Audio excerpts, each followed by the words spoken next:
Well, it's been an exciting day. We've travelled over from Heathrow to Basel, Switzerland this morning, and the reason for that is to attend TurfTech, and I'm very, very lucky to be standing beside the man who's the busiest man here, most important man here, Florian Mans, who's the founder of TurfTech.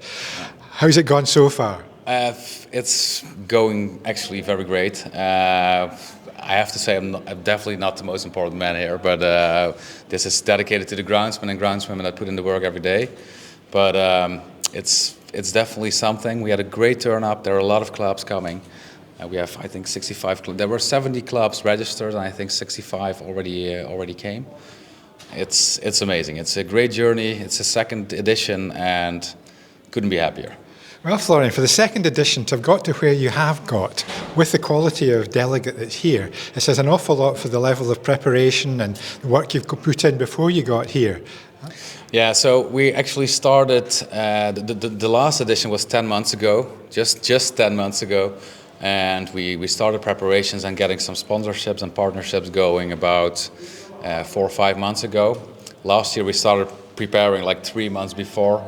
It was a little bit of a tryout, but we got really good remarks and feedback on it. So we're just doing what we think that the market would need, a new breeze of fresh air.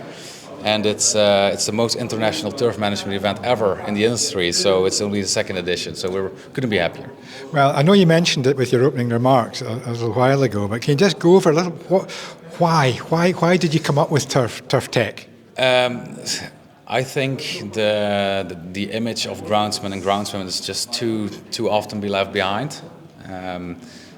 When I started in this industry a few years ago, it captured my heart instantly. Like in 1 or 2 months, I saw so many people. I traveled a lot, and it just woke up a fire in me, which got me to my fullest potential.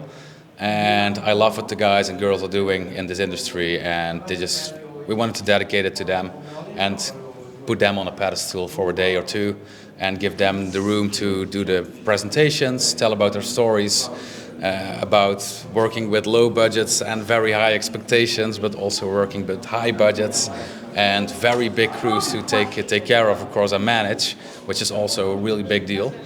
And so yeah, that's actually where the idea a little bit originated from, and this is where we are now. And it's amazing. It's an amazing. You must be a very proud man to have done that. I am, and I'm especially proud on this industry because it's like an elastic band that keeps on giving, and it's very nice to do this actually for this group of people. So. I think it must be interesting to discover that the problems you have in your own country are very similar to the problems that people have in every other country as well.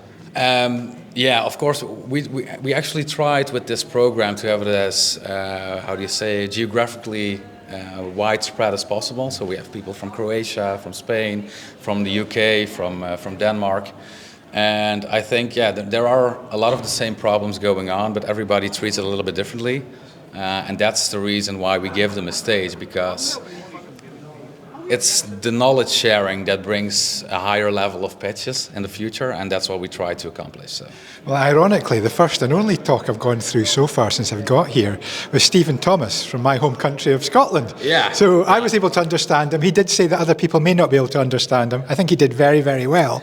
He definitely did. It's like, to be honest, I don't want to say bad things about other people, but we wanted to have a program with people that have never been heard, so to say, and Stephen is actually putting together like all these social media and LinkedIn posts of their pitch, and we know that he has to do it with like limited budgets, but the pitch always looks amazing. He's putting all the hard work in, so that was actually the reason. He was actually the first guy I wrote like, would you be willing to be one of the keynote speakers?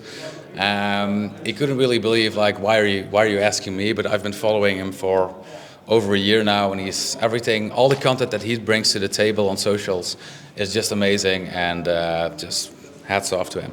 Well, I'm going to go up and do an article for Turf Matters on him in the next little while. I've already spoken to him. Yeah. But moving forward, what are your expectations and desires and hopes for TurfTech over the next few years? Last year we didn't have like a widespread. We had like 15% groundsmen and the rest was all commercial parties. This year is almost 50-50. So next year we're very much trying to get, of course we need to get suppliers here because groundsmen need equipment, and we try to assist them in it. But we want the balance to be 50-50, maybe even more groundsmen than commercial parties. I think we're going to manage next year because world is going round. LinkedIn is blowing up at the moment for the TurfTech event, and everybody's having a good time. So I hope that people would put these dates for TurfTech in their calendar for every year, and we can just give them what they need, and we dedicate it to them. Well, I have great hopes and expectations for you, and we at Turf Matters will do whatever we can to help your progress over the next few years. And all I can say is congratulations. Thank you so much, Scott. Good lad. Thank you very much. Thank you so much.